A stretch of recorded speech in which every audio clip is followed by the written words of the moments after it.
Welcome once again to the DRH show. Today I'm joined by an author and erotic performer, Johnny G. Thanks for joining me. Nice to be here. Well, it's great to have you here, Johnny. It's not very often that I talk to someone who is an erotic performer. Let's just be straightforward about it. So it'll be interesting to hear your background, your trajectory in life, and how you ended up doing what you're doing. Oh, okay. So there's a lot to say there. It's a mouthful. I actually came about doing this kind of out of necessity. That may sound kind of strange, but I could explain a little bit more as we go with questions. But I was curious about this when I was in college, and it was just not the right time. Now in my life, it's a little bit more lucrative for me. So that's why I'm doing it. That's really an interesting background, Johnny. So I would imagine that you have a different circumstances when you were exposed to pornography. I could remember as a child that probably got exposed into pornography when I was about 15 or 16. Was that the same case for you? Oh, no, it was much younger. I actually got exposed to pornography when I was about 5 years old for the first time. And what happened was I woke up in the middle of the night hearing the TV on in the other room. I walked out and I saw something on the screen, which I was very curious and didn't understand. My older brother was sitting there watching this, and he shushed me and said, if you say anything, I'll tell Dad that you started this or you were the one that did this. And I sat and watched this with him, trying to figure out what was going on. And later in my life, he kind of explained things, or later in that early years of my life, my brother started explaining this to me. And it was traumatizing. It stuck with me. I actually would talk about sex as a very young child to older kids and teenagers as if I was actually doing sex and having sex at 7, 8 years old. And they were listening to my story or engaging in conversation. And I got kind of excited for that reason, that they were talking to me. So I would talk more about sex with them.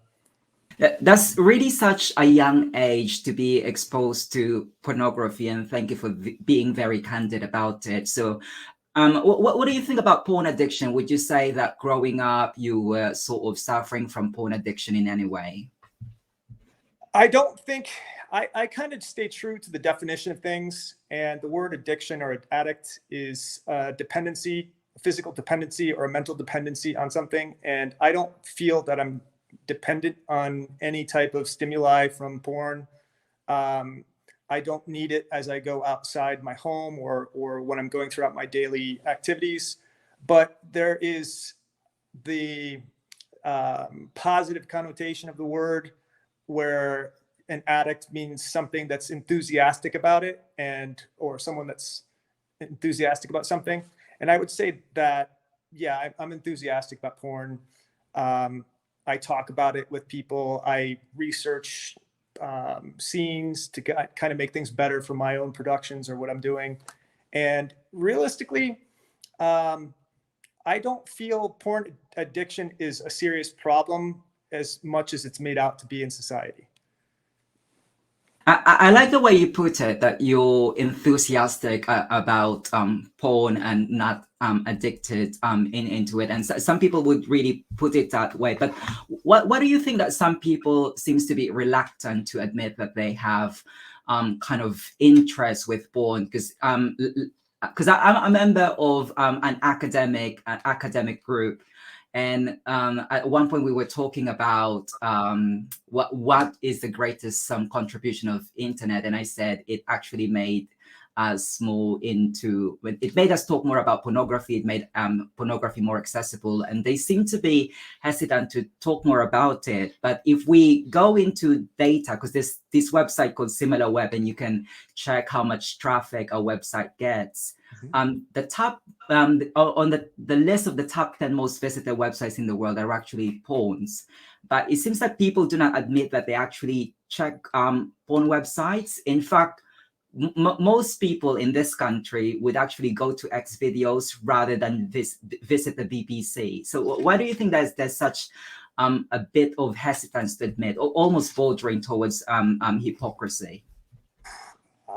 That's the institutions that we have in our world. I mean, religion, marriage, family life, all of these things kind of revolve around closed door policy. So when the door is closed, that's your secret, sacred space, and you're allowed to do whatever you want in that space, but you're not supposed to be openly discussing your fantasies and things like that from our upbringing in the past 100 years of having the technology where we could produce a film or something like that. But I would say that most people that are reluctant to talk about porn and that do consume it are embarrassed, most likely. It's not necessarily a disgust factor. I think it's more of a shame or embarrassment thing. Now, because we're really getting first-hand information here. You're not just anyone who shares his opinion about pornography. You're actually part of the industry. So, what would you say about porn addiction in your industry? Do you think that people? You mentioned earlier that you joined the industry out of necessity, but would you say that some performers actually join the industry because they have porn addiction, or is it also a case of, as you put it, enthusiastic about pornography? So let's go back to addiction side of things. And I would say that someone getting into the interest of porn for a career or something like that, that might have an addiction in an enthusiastic way, they really don't have a lot of options in their life, and they've probably been told before that they're good at sex or that they should be in porn or something like that because of some kind of like sexual experience that they had.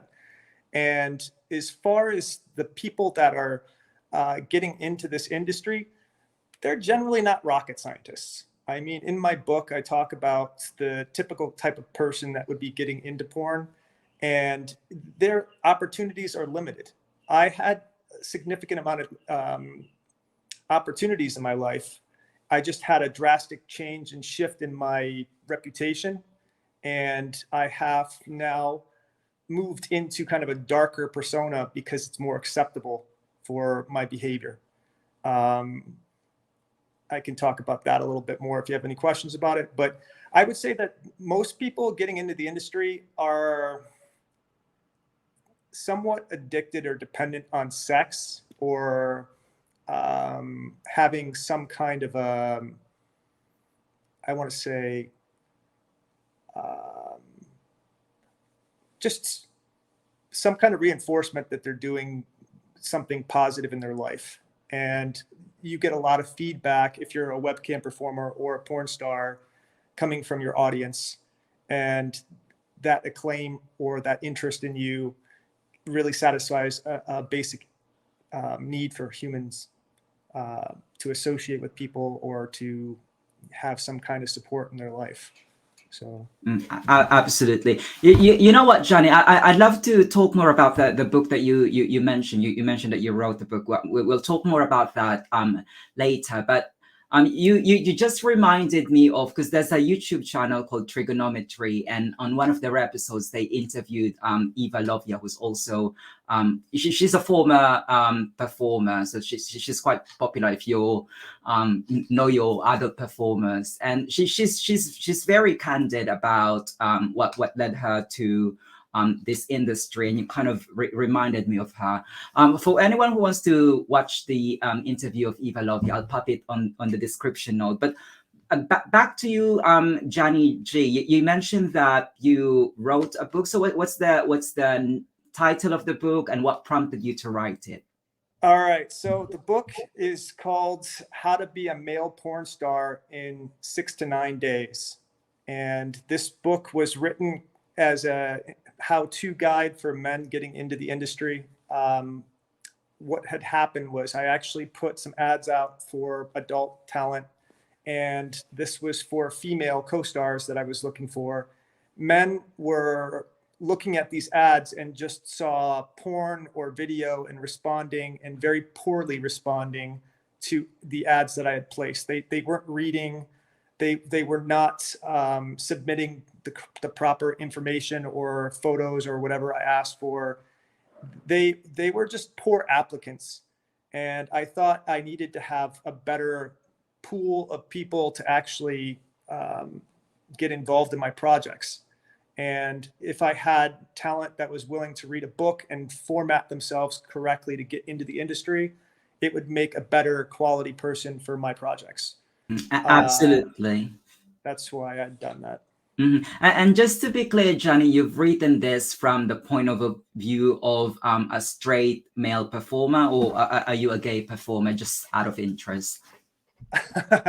For the shock value of things, I was just talking to my friend the other day, and I said, my ass is $1 million. So it's there's supply and demand economics involved in this.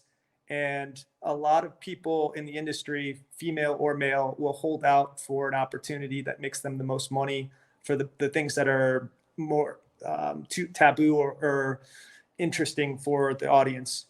And that would be what it would take for me to actually have anal sex with another man. And for transsexuals or anything like that, I've had some stories and some other interviews that I've had. I'm not attracted to male genitalia, and I'm not attracted to a deep voice or body hair. It's something that basically turns me off immediately. As far as performing with people in the room, I can do group activities where we'd have men, straight men, gay men, transsexuals, anybody around me. For me, I'm separating my consciousness, my mind, my physical performance, everything to that moment that I'm in with the person I'm engaged with. And for me, female, with the qualities that I look for in a particular mate or partner or scene partner. So that's what I'm getting myself into. But I honestly, I get aroused by seeing a scene with sexual activity.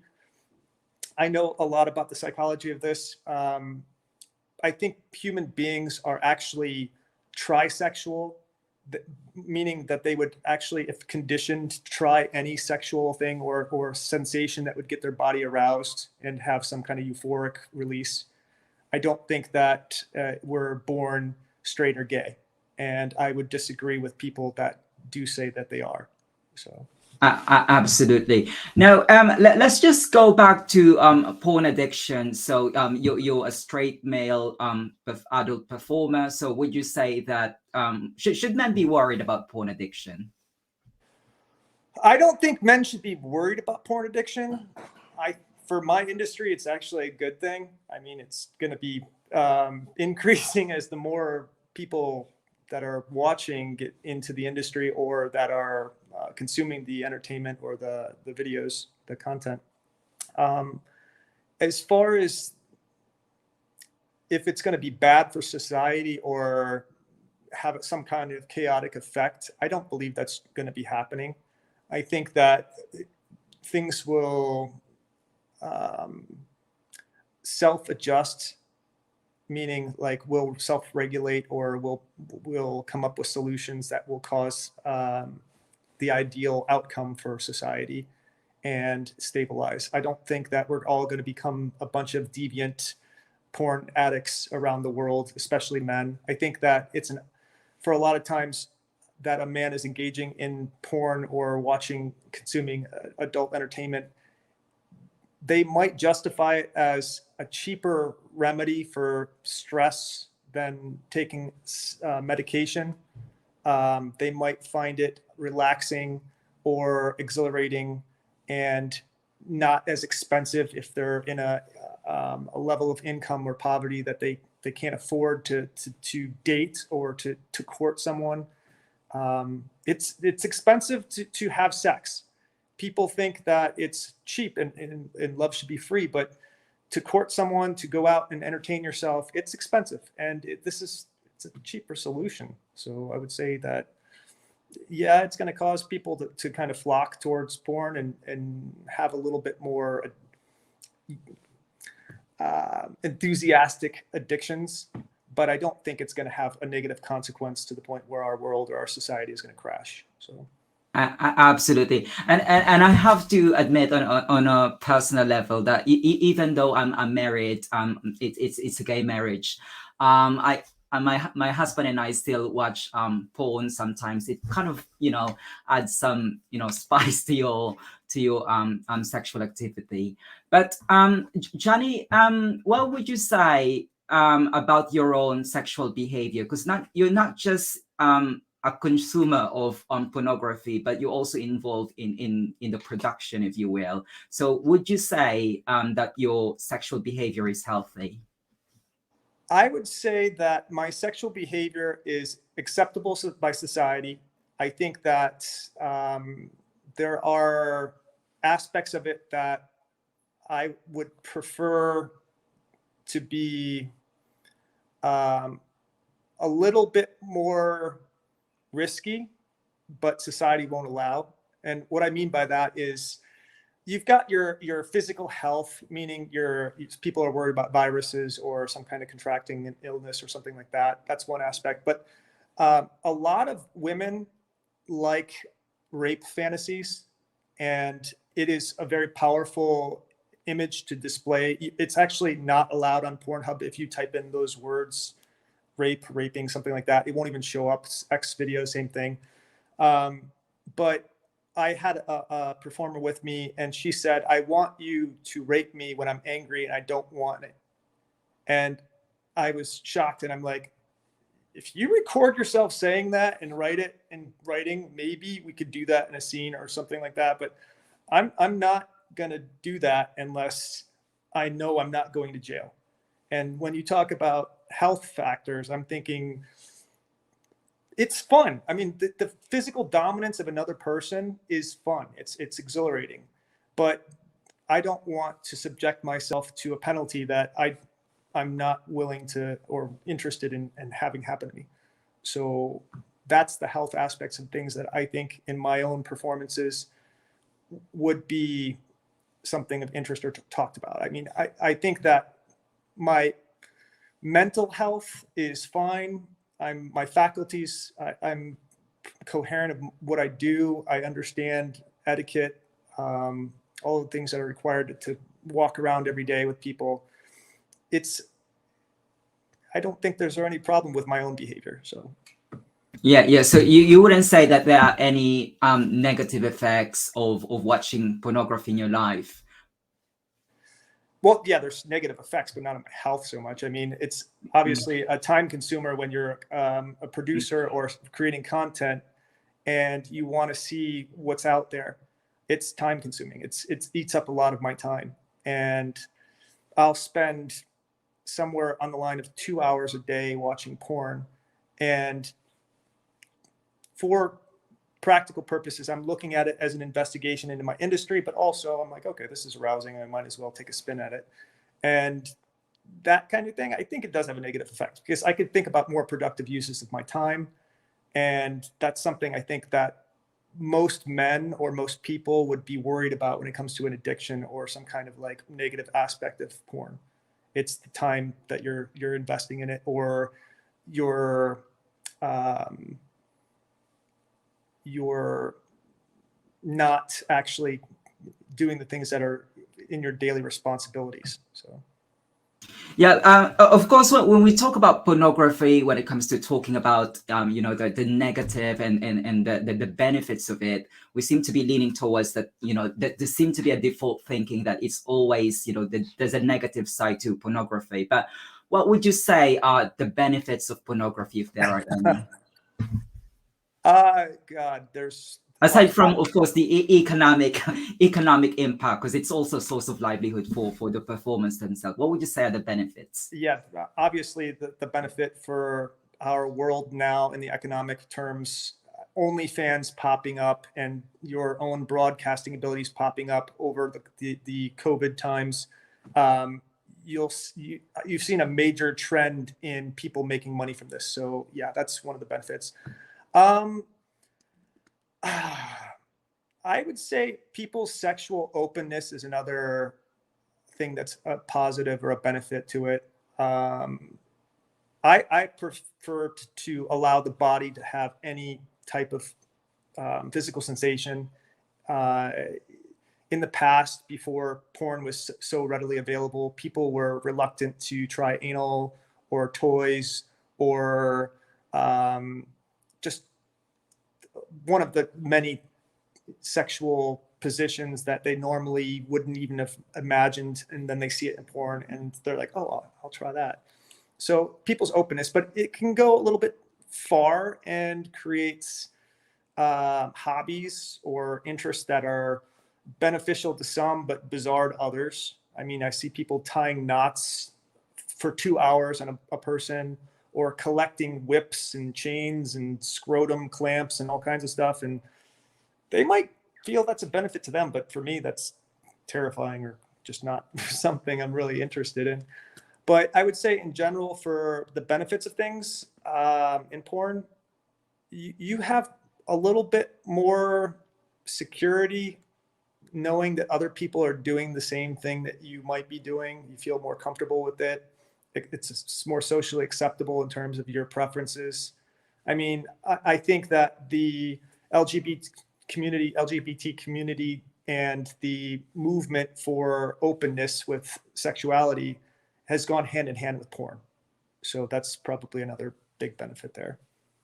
And also, you've already alluded to this earlier, that pornography allows us to explore our sexuality more, like things that we just fantasize about. We don't necessarily have to act it, we could just watch it and just, think that could we actually put that into action. I'm speaking from my own from my own experience. Could we actually try that? And I think that's one of the plus side of pornography. But as both as a performer and also as a consumer, would you imagine a world without a pornography? How do you imagine the world to be if pornography was more socially acceptable? Well, that is a question that I've been imagining myself, and I've pushed the boundaries of conversation and my exploits with people, and some things are not necessarily the world isn't ready for, but I think that for an everyday openness to the topic or interest in sexual entertainment, because open sex and socially acceptable sex is different than pornography. I would say it could be a little bit more acceptable to have multiple relationships or partnerships or ongoing friends with benefit situations, which could make social bonds a little bit more stable. I think the possessive behavior of people that are in the nuclear type relationship where you have a mother, father, children, it will change. I think that will be one of the things that will happen with a society that's more socially accepting of porn. I think that you can see a husband and a wife together, and maybe they have a same-sex partner on the side, and they're not ashamed of that. So that could be a big point for making things in the future better with porn. So. Absolutely. Now, Johnny, we've talked about pornography and also your point of view as a performer. So I would imagine you would also cover this within your book.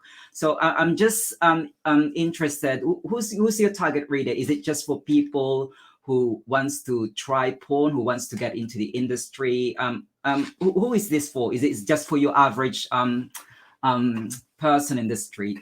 Dennis, have you thought about being a porn star at one point in your life? I think every man has. I think that maybe even every person in our modern day has thought, wow, that would be the best job in the world. If I'm as good looking as most performers, I would have probably considered it, but I don't think I would I would attract as many viewers as other performers. But yeah, but perhaps in another space I would have been a performer on the twink category. Okay. So yeah, the exhibitionist part of it is something that would probably be a necessity for the people that are interested in the book. But like, you're actually exposing yourself. I try to tell people it's about becoming a porn star, not a sexual performer. It's a little bit different in the way that I kind of wrote this, because I'm trying to bring attention to myself and understand what makes a better star, what can actually improve my career. And a lot of that is to be recognizable or identifiable in your performances. And if you are secretly doing this, or you're interested in having sex with multiple persons, it's not necessarily the same as being a performer in front of the camera. But for the book, it was written for people that just don't have the proper understanding of what it is taking to get into the industry. It is not a performance guide. I'm actually working on another project right now, another book that is more performance side. This is more what it takes to get into the industry, and from the male perspective. And that's important. A female is not going to be able to give you the advice that you would need to get into the industry. They don't have a similar experience. You can invite a woman, say, you're going to get this much money and you'll be a star. A man is not going to be presented the same opportunity or the same benefits at all. And it's maneuvering yourself in a way that's going to be better with the book's help. That's what I wrote the book for. Absolutely, and of course, you mentioned about the differences in experience between a male porn star and a female porn star. Of course, we often see female porn stars talking about their experiences, and of course, we don't seem to hear a lot from male porn stars. So it would be really good to have listen to your own experience. Of course, for one, the body is different. Female porn stars can just, for lack of better word, they can just pretend that they're sexually aroused. But whereas with male performers, it's difficult to pretend that you're sexually aroused. There's got to be an erection, otherwise there's no proof. But you know what, Johnny? A few weeks ago, I was in a career week talk, and I was talking with young people what kind of career they could consider when they go to university. And interestingly, a lot of young people seem to consider being a YouTuber, being a content creator. But I think we're not yet into the stage that when we ask a child, what do you want to be when you grow up, and someone will say, I want to be a porn star. So do you think that porn stars should be role models? Oh boy, so that is an interesting question. And I, as a younger version of myself, I thought of myself as a role model. I actually volunteered to be a camp counselor at an all sports camp for children, and all the little kids love me. I basically said, don't hurt each other, respect each other, and to have fun. And that was my guidance to them. And my openness and willingness to answer questions was not something that parents wanted to have on their children's influence. They didn't want to be having their children influenced in a way that made them second guess the decision of their parent. And right now, our society is still keeping the blinders on children for sexual behavior and sexual exploration at a young age. And no one really has a definitive answer on when a child is ready for that. It's subjective. But I think that as a person, you can be a good role model. And the more open you are to explain how you are, people can choose if you're going to be the right model for their life or for their children's life. And one of the other topics I'm thinking about in the future for a book or a co-write would be something about having a family as an entertainer, because right now your children, if you go to a public school, or if your children went to a public school, would be ridiculed or shamed or embarrassed by their parents' activities. There would be a lot of headache that you would go through if they knew what your parents did. And it's not socially acceptable for that yet. But I think that porn stars can be good role models for your health, your well-being, your communication skills. If you kind of package things in a compartmentalized way, yeah, I think porn stars could be a good role model for people. It's just, for example, with sex, people would probably ask my opinion on what sexual performance or technique they should use with their partner, as opposed to an MD. I think that they would go for someone that's had the experience and that gives people thrills in a visual sense. So right there, we've got an example of it. But all across the board, I'm not going to be your best role model for cooking. I mean, I can make a couple dishes, but that's not something that's going to be my forte. Absolutely. Every one of us has their own path, has their own area of expertise, shall we say? So you chose that path, and also I think that, you know, we're no longer in a generation that we have to be prudish about sexuality, and we can't really deny that sex is a crucial component of any relationship. It might be very, basic take on me, but I think that relationship cannot survive without sex. It's important that we have that. It's a crucial ingredient of any relationship. So there's some people who, you know, have explored sexuality and sexual activity at greater depth than most people, and that's actually porn stars. So I think we need people like you to educate us who are sort of not we haven't explored it as much as you did.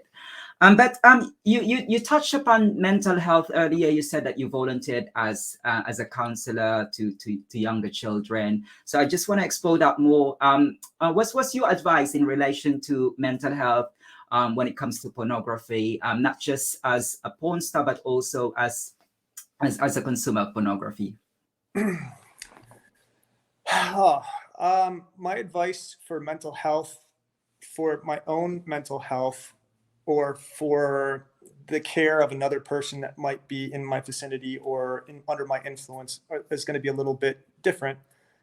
Not so much on the execution of, whatever processes are going on, but like knowing what I know, it's like an onion, and you're just layer upon layer of understanding when you're an adult. And that first layer is really going to be setting the shape of your personality at a young age. I mean, in terms of children, in psychology, from what I remember, a child's personality is developed at the age of 3, and that's pretty much set. It's the shape of that onion or complexity of someone's personality that's shaped. And if they've been traumatized between the ages of 3 to 7, it's going to really disrupt their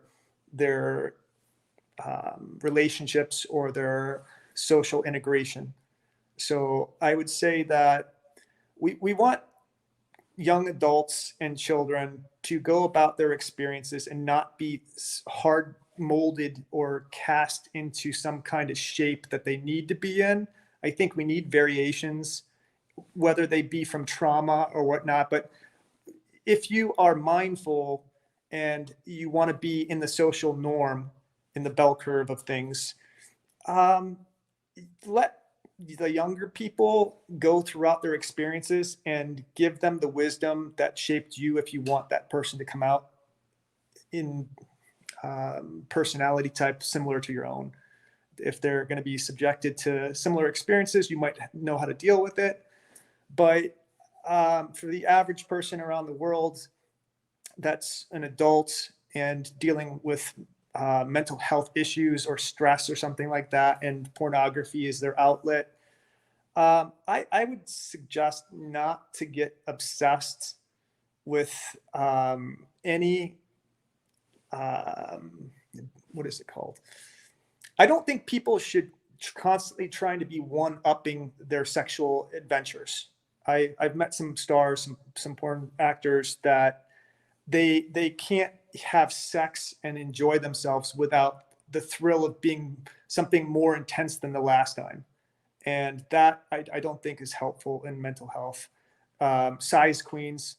This is something I was talking to a woman, and she said she liked pain in her ass, and I was kind of shocked. I'm not a big pain person, but the more she can resist, or the more she can tolerate, the more exciting she gets, the more excited she gets.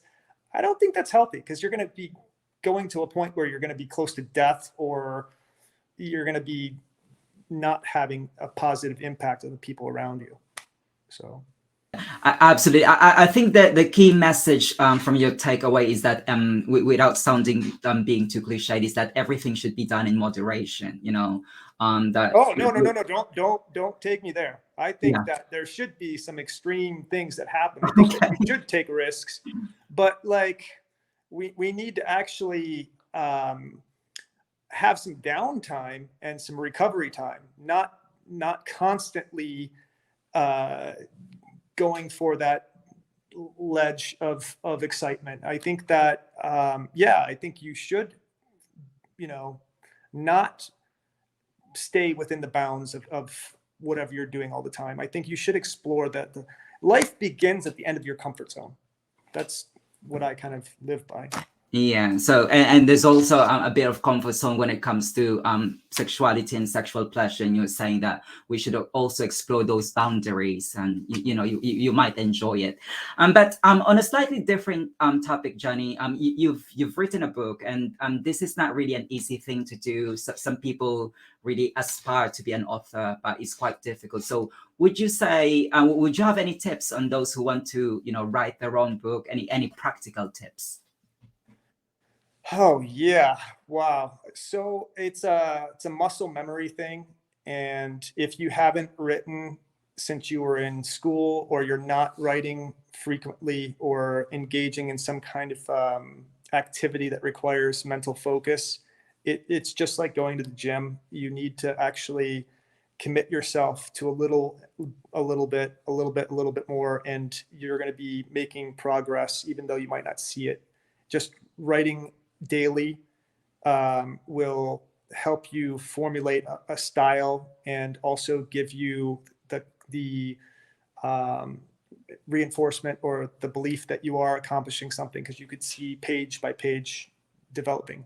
It took me a couple months to write my book, of 100% devotion of my time towards it. I mean, I was spending 8 hours a day.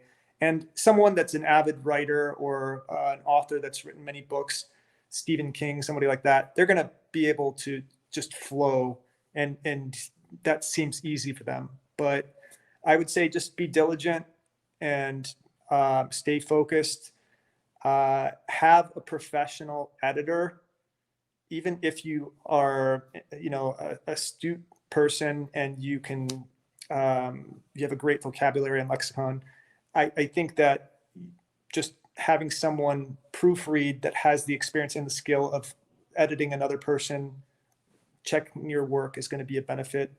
And if you want to have your book exposed, don't make the cover too provocative.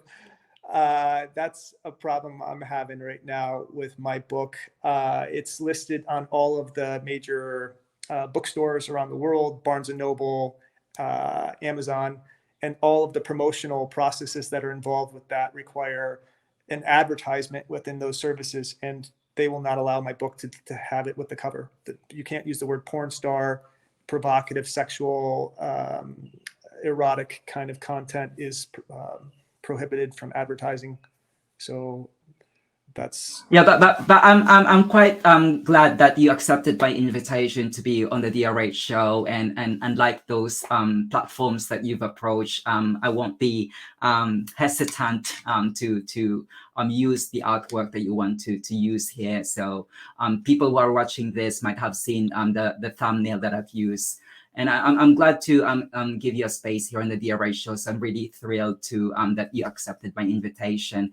And for anyone who wants to grab a copy of your book, I'll grab it on the I'll pop it on the description notes so they could check out your work.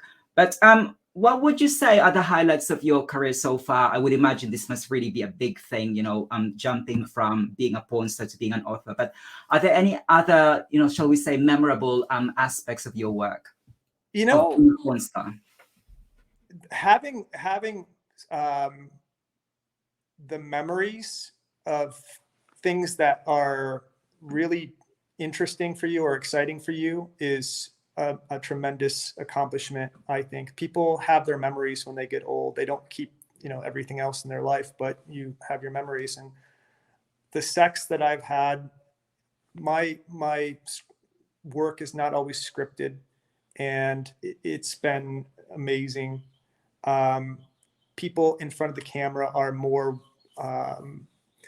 excited to do something, and they're not fearful normally, and just that makes things really fun for the actual performance side of things.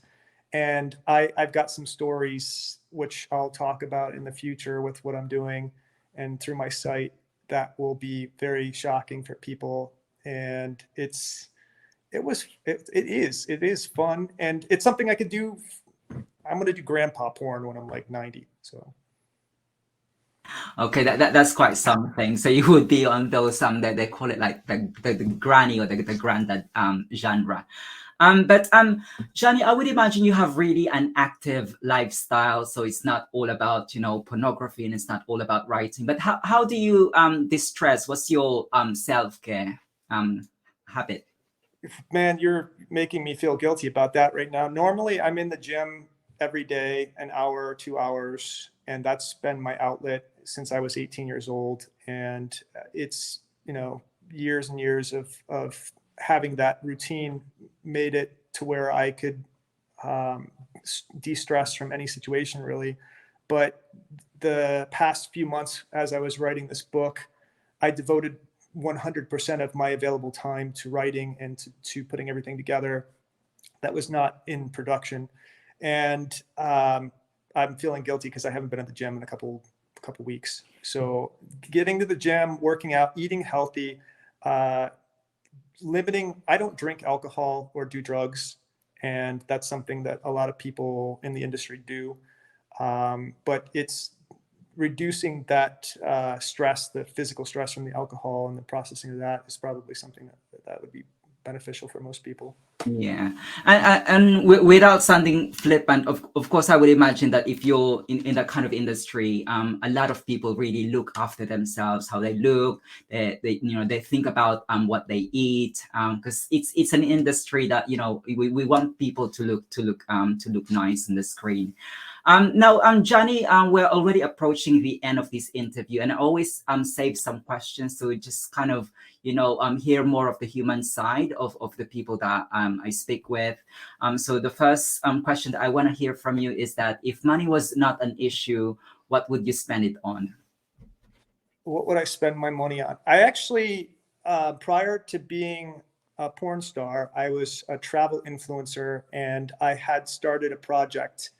And I had imagined to do this project for 20 years. I was going to travel to every country around the world. And I have still in mind and in plans for this to create a treasure hunt for my inheritance if I have children, or to anybody that would be open in the world, and basically leaving behind everything that I amass in the form of little treasures that are hidden around the world, with cryptic puzzles to actually find them. And I did that for 4 years. So I still have that as a legacy, which I'm going to leave behind. And if money was not an object, I would make more fanciful, extraordinary treasures and experiences for people to go and have a self-discovery or a rite of passage in their own life. That really resonates with me because before I went into the mental health space, I was actually a travel blogger in my early 20s, so I could really understand the fascination when it comes to traveling. Johnny, is there a particular individual who was the greatest influence on your work, be it in in the porn industry or as a writer? Who it inspires you how you approach your work? You know, as far as people that are role models for me in the industry, I would say I'm going to say an older person that's in the industry. I don't believe he might be active still. Rocco Strife. He's had bisexual and straight performances, but he's mainly straight. His intensity and stage presence is phenomenal, and I actually I'm not a super well hung endowed man, and having above average, but an endowment that is not shockingly huge.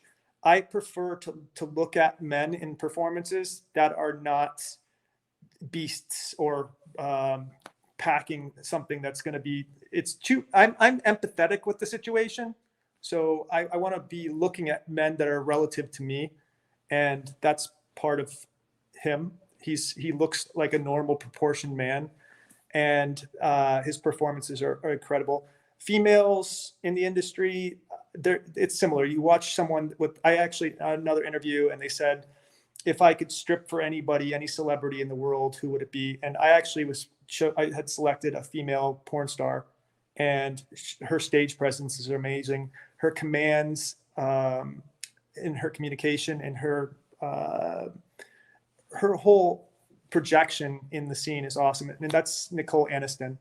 So those two would be really kind of a reminiscent or somebody that I can take in and feel like that's a really powerful performance and role model. Yeah. Well, thank you for dispelling those myths about, we still have this stereotypical notion that a male performer has got to have, big package to be in the industry. But like what you've said, sometimes it really doesn't matter. But Johnny, in another time, what in another space, what would you have pursued in life if you were not a porn star? If you're not an author, what would Johnny G be? A spy. Mm-hmm. I had a James Bond fascination for a long time, and it was something. I actually was ex-military a long time ago, and I had thought about getting into that, being some kind of like fantasy, super extraordinary, life changing or monumental involvement, some supernatural kind of phenomenon searching. I grew up watching like X-Files and things like this with crazy Rift, or what is it, Rift? Just things that I couldn't do in reality. I wanted to watch on television, and I tried to pursue those. So being an actor, being some kind of covert agent, that would be what I would probably want to do. Well, Johnny, thank you for giving us a sneak preview of the life of a porn star, and also kind of a preview with your book. But well, we've reached the end of this interview. The floor is all yours. So tell us what else is in the pipeline. Remind us again of your book and where we could get a copy of it. And if people wanted to reach out to you, do you have any platforms where we can get in touch with you at? Yes. So you can see the logo on my hat, and that's two little dogs humping. Mm-hmm. And anywhere you see that with the word doggy style, and the word style has two Y's in it, you're going to find me. And on social media, I will respond to people that make comments or direct message me. If they have an intelligent comment or something like that, I will respond to them. And if I have some kind of commercial request or someone that's reaching out to me, if they go to the website, I have contact information there, which can kind of reach me. But anywhere where you see the logo, you're going to find a trail that leads back to Doggy Style, which is our website. and being able to contact me or someone that can get close to me pretty easily. That's the easiest way to do it, or, knowing someone that knows me. Yeah, that's a nice logo, by the way, I have to say. So I'll just put the link on the description notes so they can get in touch with you and know more about your book and also your future projects. But again, Johnny, I know you're really busy, so thank you so much for sparing a chunk of your time. And it's a pleasure having you here on the DRH show. Good luck with all your future projects. Yes, it's a pleasure, and have a good day yourself or night. Ciao.